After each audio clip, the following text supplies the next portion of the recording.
Hey. Whoa, hold on. Ah, there it is. Oh, no. My microphone just came off the desk. Hold on a minute.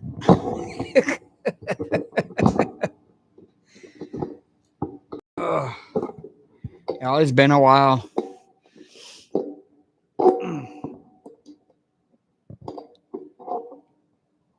Oh, there we go. All right. Now I got it situated. Hi, Arya. Arya came to visit me. She's been coming to visit me a lot lately. She's becoming quite the loving little cat. And Hank's over here in the chair beside me in the other chair. Hey, Dreamer. I'm here. Yep, finally, after I don't know how long. 3 weeks, 4 weeks, something like that. It has been nothing short of crazy, insane around here. So hey Bev, hey Phyllis. Dreamer, last Sunday. I just was out working on my car, detailing it, getting it ready. It's okay, here's the deal. Started back doing Uber again, y'all know that. Um, the only nights we drive are Thursday night, Friday night, Saturday night, and because that's the night that the kids are out partying. The rest of the week, they're you know busy doing their thing, but whatever it is they do. Um, but Thursday night, Friday night, and Saturday night are the three busy nights, and so I end up here's what my schedule looks like from Wednesday morning until Sunday morning. So Wednesday morning, I get up, I go to work. Well, let me take that back. From Thursday morning until Sunday morning. Okay. So Wednesday is a normal day. Thursday, I wake up in the morning about 5:45 to go to work. And I work all day, get off at 5, come home, change clothes, hop in the van, take the van to the car wash, get it washed.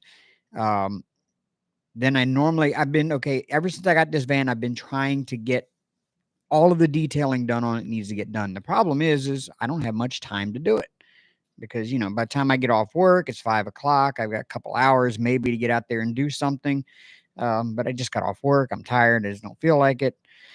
Sometimes I end up going out there and doing it anyway, but there's all these little things that need to be done as far as the detailing the van the way I want it to look. So what I do is I get the car washed on Thursday after work and I take it over to the little area where you can vacuum and dry it off and all that. And I dry it off, I vacuum it out, and then I do like one little thing that needs to get done for detailing. So then I normally don't start driving on Thursday night till about like 7 o'clock. So, which I should be done earlier, but I don't get off work till 5. It's that just the way it is. Um, Paul would like me to start earlier too, but that's a different story. Um, so yeah, I start driving about 7 p.m. on Thursday night, and then I drive until I don't know 2, 3 o'clock in the morning once the bars close and all the kids go home and there's really nobody out riding anymore.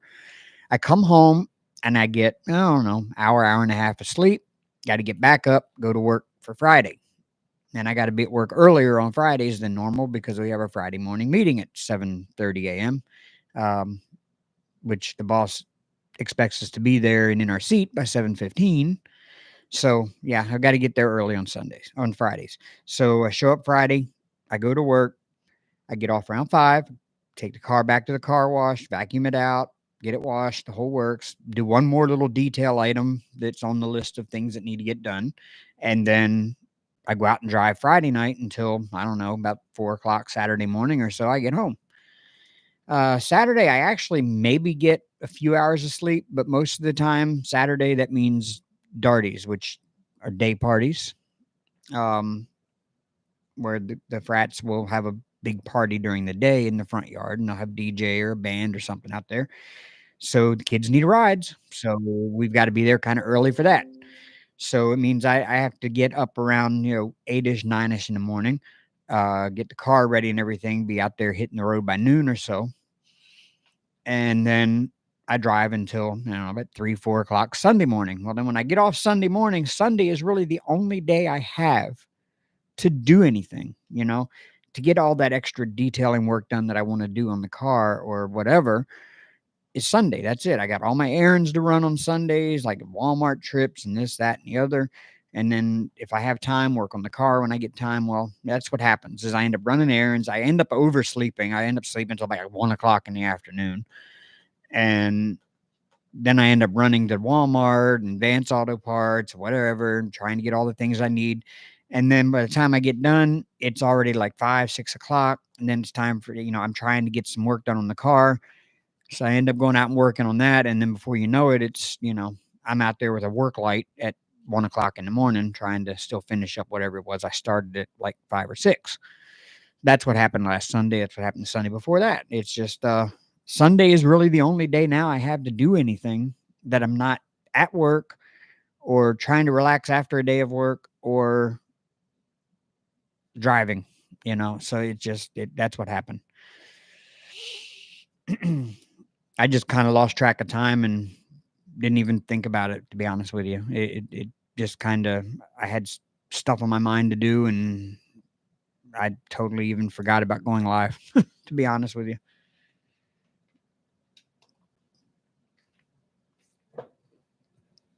But yep, that's what happens.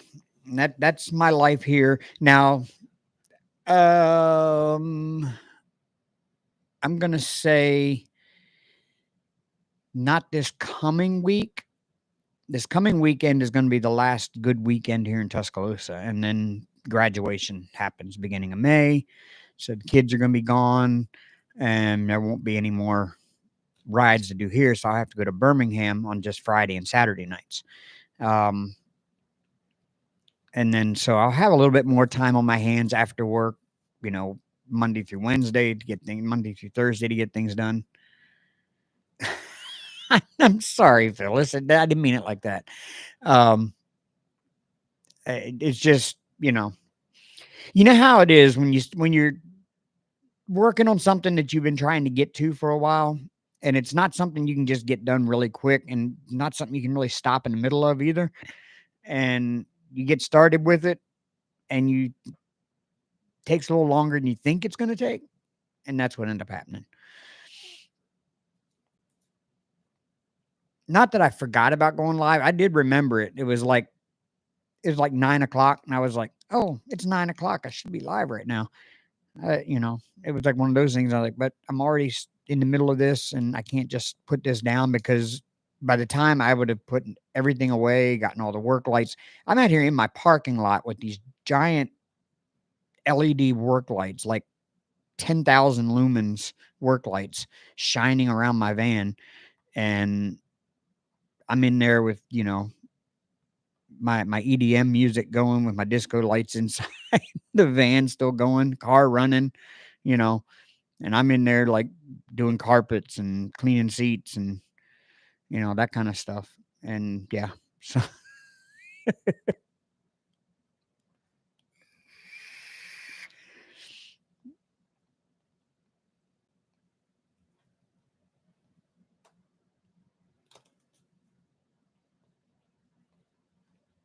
yeah, I wasn't already asleep. I'll tell you that. I sleep now has become a luxury for me.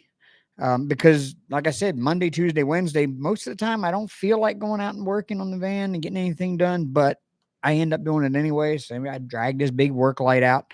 Here, you can see this big thing. I got this like giant like work light here. Let me turn that around for you.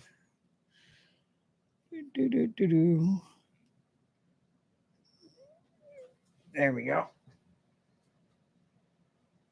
Got this like giant work light here that's like, it's not on right now, but if it was, you wouldn't be able to see anything in the camera because it's that bright. Hey, there we go. Back down where we were. So yeah, I've got that set up around the truck, and I've also got like this little carry around one here that's like massive amount of lumens. It's a battery operated one. So I got that. I mean, it's lit up like daytime out there around my van at night when I'm working. And I'll sometimes work until 2, 3 o'clock in the morning. And then also I had a work truck that we have two kinds of trucks at work. We have pest control trucks, which are the PC trucks. They got a hose reel in the back and spray rig and all that. And then we have the HE trucks, the home evaluator trucks. Now I'm not a home evaluator. I kind of am, but I'm not. My new position is called renewal inspector. I just go around to houses that already have Centricon termite service. And every year when they renew their service, when their service gets renewed, I have to go out and do a home inspection. It means I got to go walk around to the inside with a flashlight looking for signs of termites. And I got to walk around the outside and I got to crawl under the crawl space. And when I go into the crawl space, I actually have to crawl all the way around the perimeter of it with a moisture meter. And I have to take moisture readings in every corner on the wood. And I have to write the date and my initials there on that where I took my reading at on the wood. So I can't get out of crawling if it sucks. Crawl spaces are horrible. It's as horrific as you would think it is. And so I end up like doing that all day when I get off at 5, and it's like I come home, and so we have these trucks. The HE trucks don't have a spray rigger, and they're just a regular pickup truck with Stark logos all over them. And I got issued one of those, and I got out of the PC truck that I was in, but the guy that had the PC truck before me, because I just hopped in one that somebody had just turned in because I was just filling in for that spot for about a month when a guy quit. But the two guys that had the truck before I drove it, I think they practically lived in the thing because it was disgusting on the inside. And so before I turned it in, I told the boss, I'm going to take it home this weekend. I'm going to detail it. And I did. I took it home, and it was a Sunday night. It was one of the ones that I missed. I was out there until my alarm went off for me to wake up the next morning to go to work. I was out there working on the truck when my alarm went off still, putting the finishing touches on it. So I literally worked all night long on that truck. I pulled the seats out of it. I vacuumed and shampooed the carpet. I did the windows. I did every little nook and cranny on the dash, the console, everything. It was just, I found all of this change in that truck. That truck was disgusting.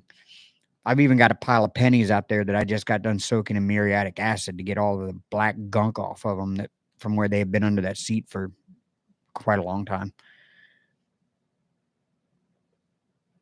You mean, do they pay good? You talking about the company? Yeah. I mean, I'm not making as much now doing renewals as I did when I did pest control, but the work is a lot easier. So, you know, crawl spaces suck, but not every house has one. I mean, it's like a 50-50 mix between crawl spaces and slabs. So, I live for the moment when I have to go to slab houses because then all I got to do is inside and outside and do my report and leave.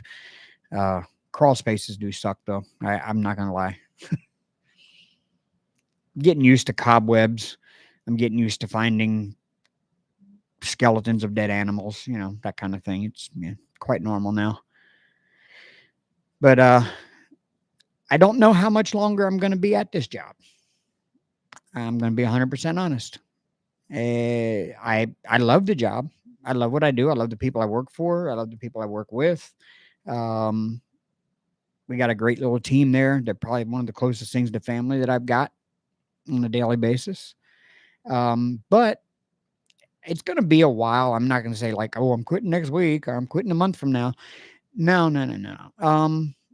No, Dreamer, a better opportunity is presenting itself at the moment. And I am seriously considering starting my own business. I've been looking into it and I've been contemplating it. And I have been gathering the supplies and tools necessary for the business. I pretty much have everything I need right now. Shy of a few things, but I can get those as I go. I can make do without them until I can get them. Yeah, it's really risky, but it's not that bad. I mean, it'll take off pretty quick. I mean, it's something that a lot of people need, want, desire.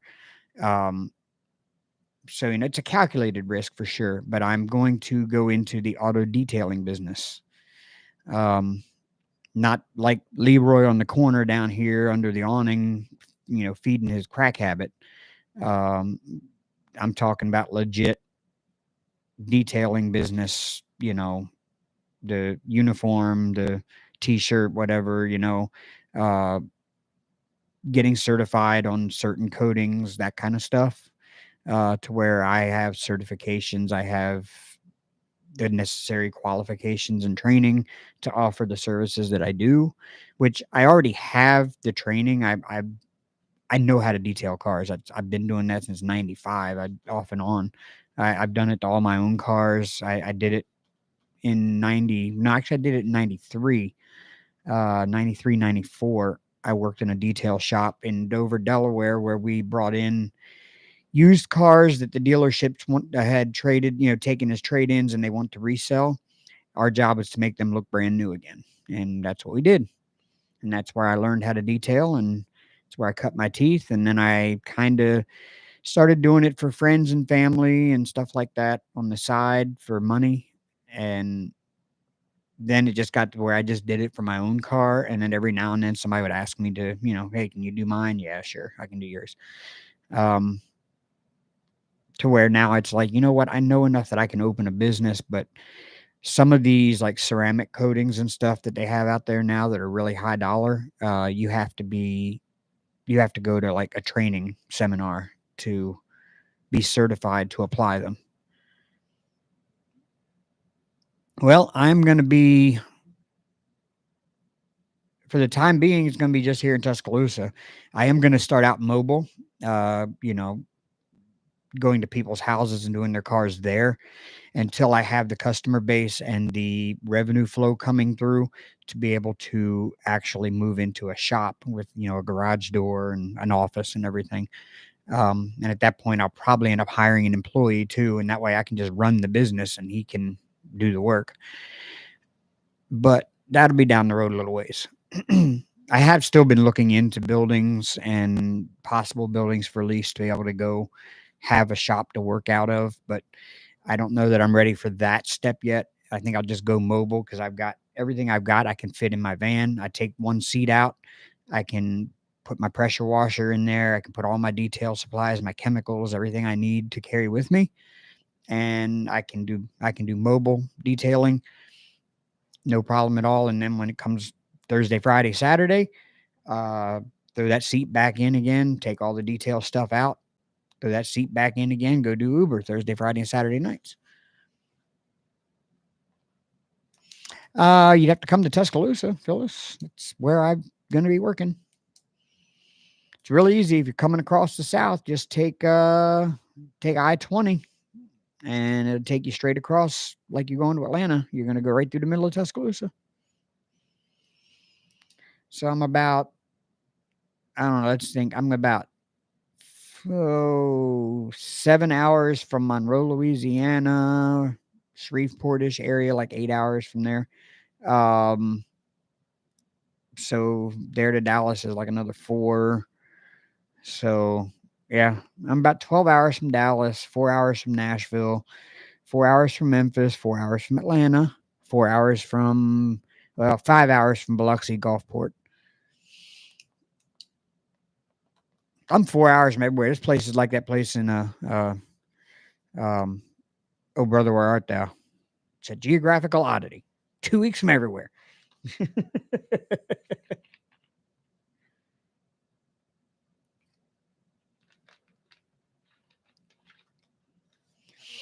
I don't know about secondary because I have to still do my job full time if that's the case. And if I do my job full time, I won't have time to be able to go do detailing, mobile detailing, because that's something that takes, You do that during the day.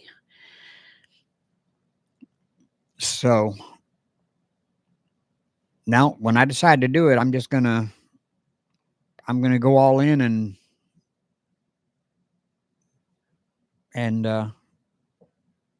Uber will be my main income. Oh, well, I guess it would be secondary. Uber will still be kind of my main income um, on weekends, and then I'll have the mobile detail to do during the day or during the week. However, um, yeah, that's what I was thinking. However,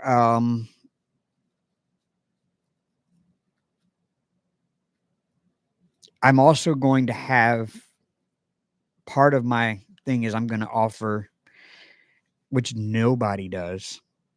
I'm going to be on call for Uber drivers.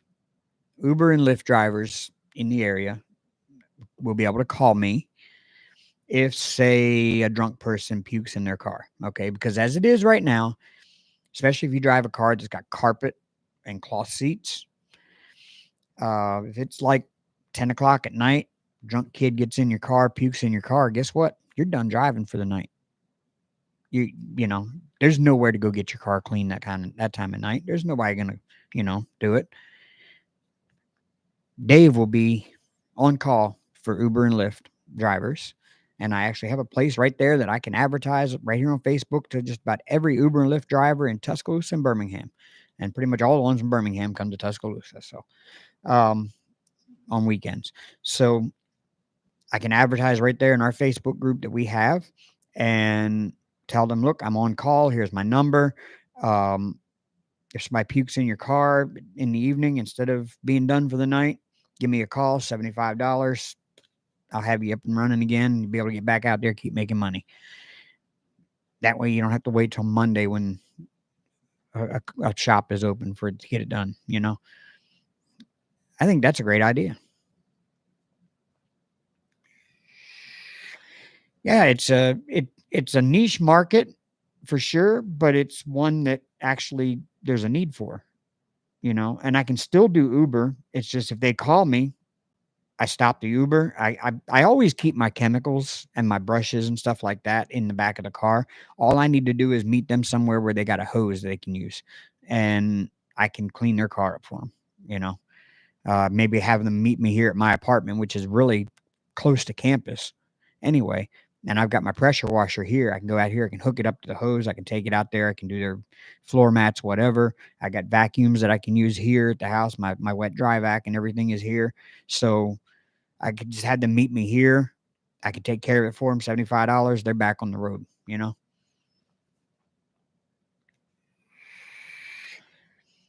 Yeah, but I mean, I literally live like if it happens on campus, they could be at my house in 5 minutes. So if it happens, they call me.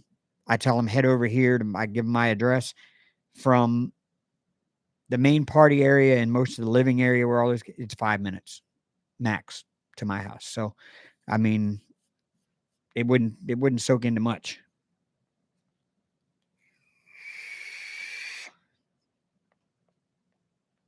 But if you mean by like Monday, waiting, they have to wait till Monday. Yeah, it's dried up in there and it's disgusting, and then it's even harder to get cleaned up. And it saves them having to do it themselves. I mean, I don't necessarily like working with puke either, but you know, if I'm getting paid for it, that's good. I'll get paid for it. A lot of these drivers, they don't want to mess with that and clean it up themselves.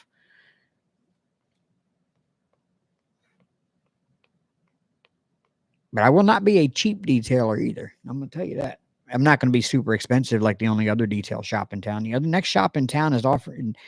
He does ceramic coatings. No, what is it? He does like ceramic coatings for like $1,020 to start off with on a regular car. And I'm like, dude, you are like charging way too much for ceramic coating.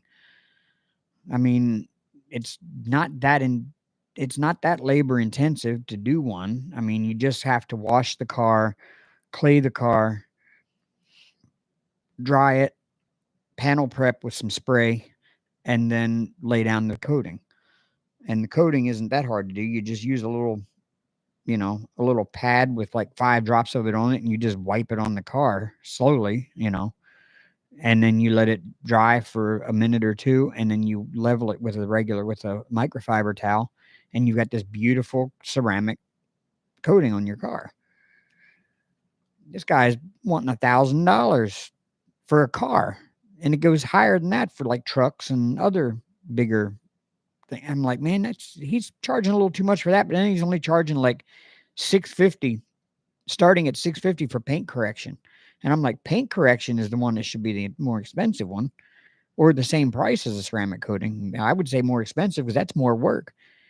Paint correction is like a lot of, running a buffer and getting scratches out and all that wonderful stuff. And he's starting his paint correction at 650.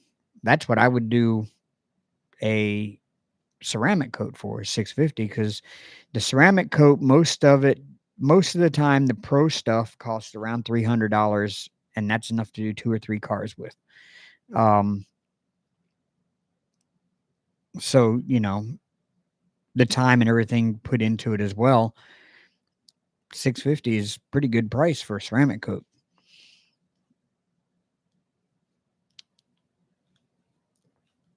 So, I mean, I could undercut this guy by almost half and probably take a lot of his business.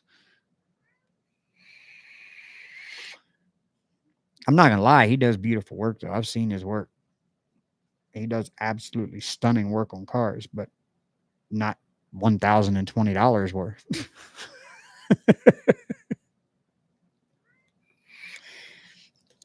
Y'all notice I haven't even diamond painted because my drills are on the floor in the front of the desk over there because the cats, Arya knocked them off the other day, and I just never bothered to pick them up. Hi, Hank. Hi, Arya.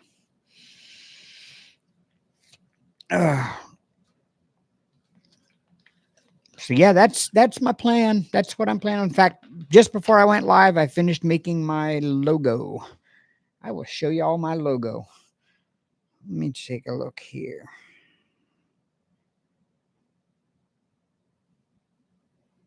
I think it's not the final version. I don't think. Let me see if I can find it there.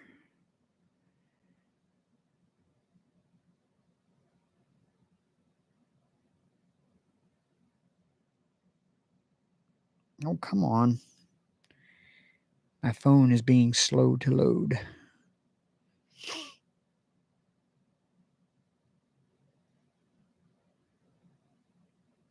Oh, it's because it's not hooked to the Wi-Fi. That's why.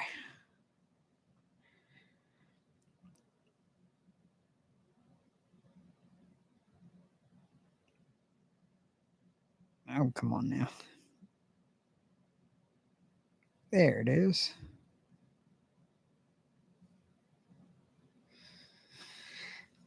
Oops. There's my logo.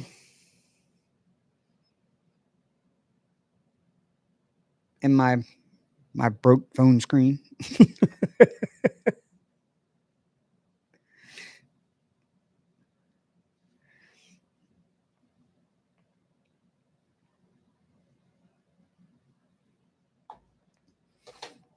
You're getting a new bird, Dreamer. What kind of bird you getting now?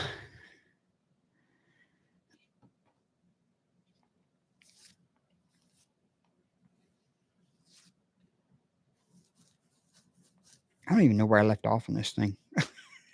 I don't even know what color I left off with. Oh, I guess just pick one and then work my way through the end of them, and then if I still have spaces left, go back to those colors. What kind of a bird is that?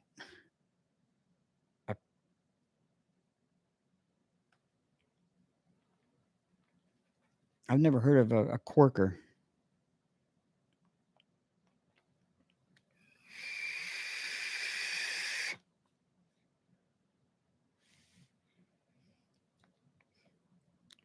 I got so many new flavors. They had yesterday was at the vape shop was the 420 sale, because of course the vape shop here sells a lot of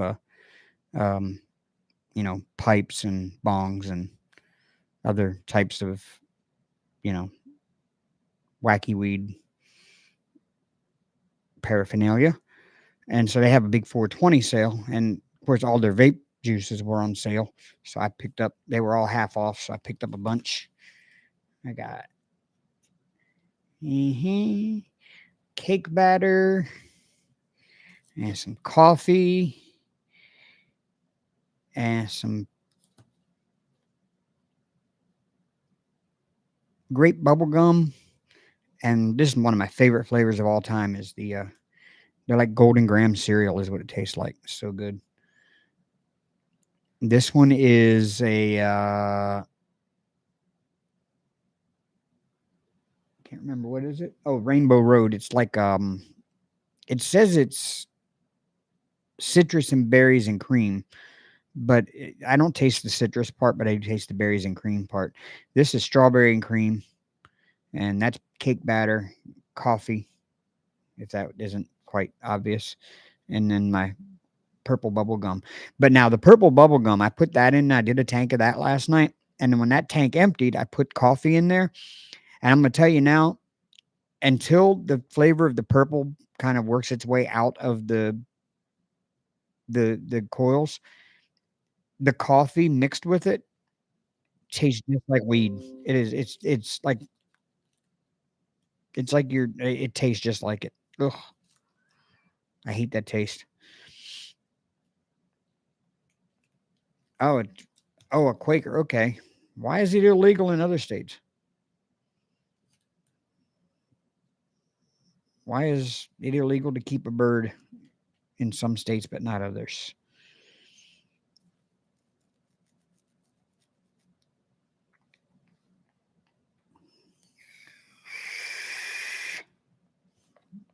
Then again, why is kratom legal in almost every state in America but Alabama?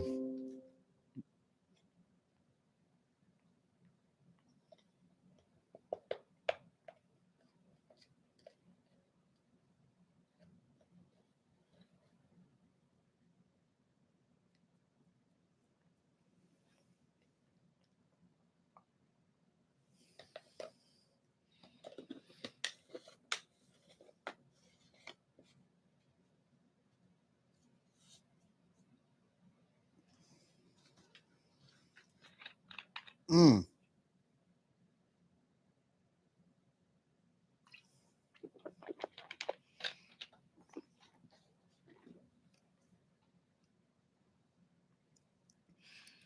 So I guess that means that they're afraid that it's going to get loose then and fly away and then become a pest for the farmers, or that people are going to breed them and eventually turn them loose or something. Because, I mean, if you're keeping a bird as a pet in a house in a cage or whatever, it shouldn't be a pest to anybody but the person keeping it. And obviously, it's not a pest to them or they wouldn't keep it.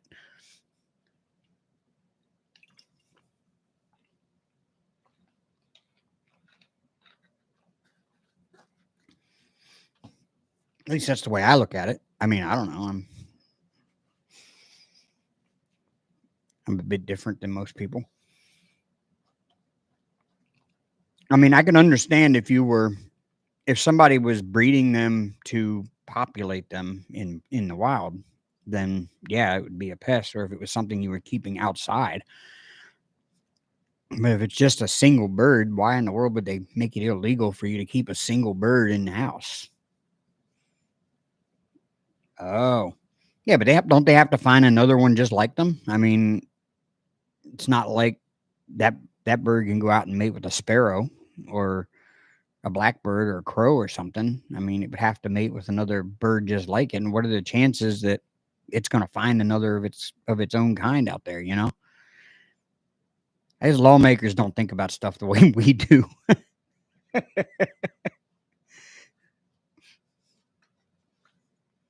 Oh, they really they have wild parrots in San Diego?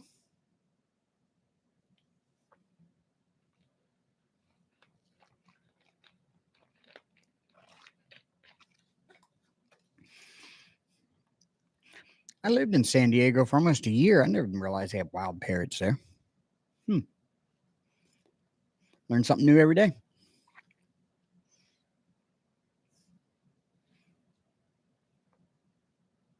Oh, hi, Hank.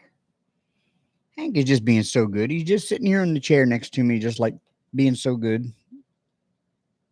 There he is. Hi, buddy. Hi. Uh-huh.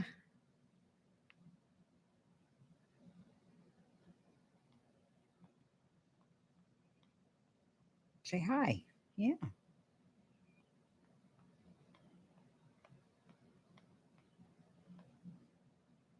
Hi, my buddy. Oh, yep, there you go. El Cajon. Okay. I lived up in Mira Mesa, just outside the north gate of Miramar. In fact, I lived right on Mira Mesa. Is it Mira Mesa Boulevard, Mira Mesa Avenue, something like that?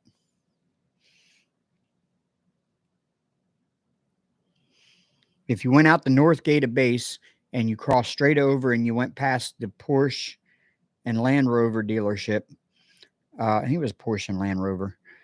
You went past it and you went down the hill and around the curve, and then you took a left at the bottom of the hill at the light. My apartments that I was at was right there on the left, like a block up the street.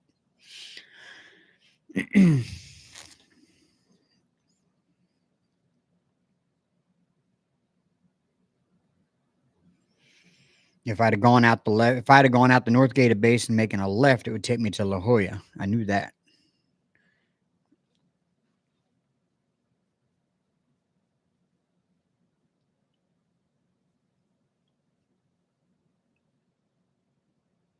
And if I went a little farther north, because I used to go ride a mountain bike up there, if I rode a little farther north and then went east, I would end up in Poway.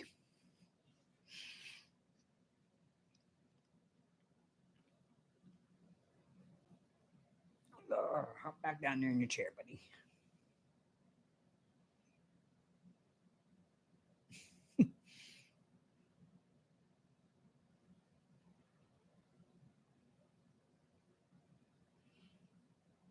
What you doing, Arya? Arya's just laying on the floor over here.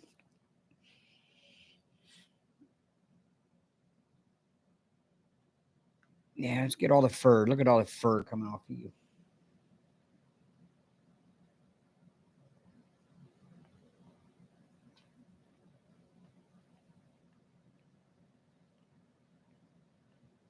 See, this is how my stuff gets. He's afraid to jump. Oh, there he goes.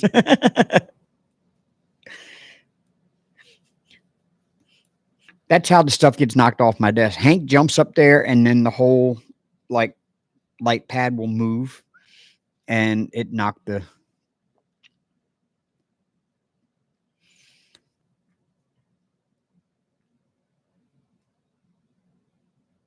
She looks like she got a bloody nose.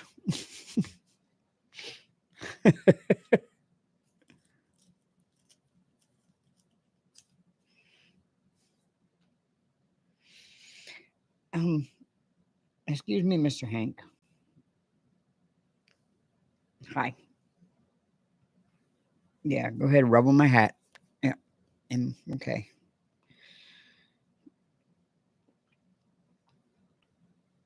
I shouldn't have disturbed you. Now you're gonna be like right in my face. Yeah.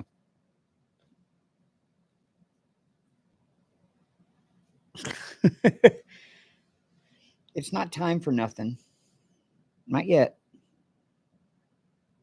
Not yet. No. And not time for nothing yet.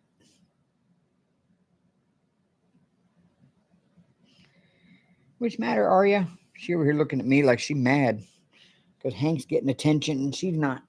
Oh, come here, Arya. Come here. Come here. Yeah, she's like, nope, I am not walking past that other cat. It's not that she doesn't like Hank, but she tries to avoid him. I don't know why. All right. Let's see if I can find my stuff here. Ooh, Hank.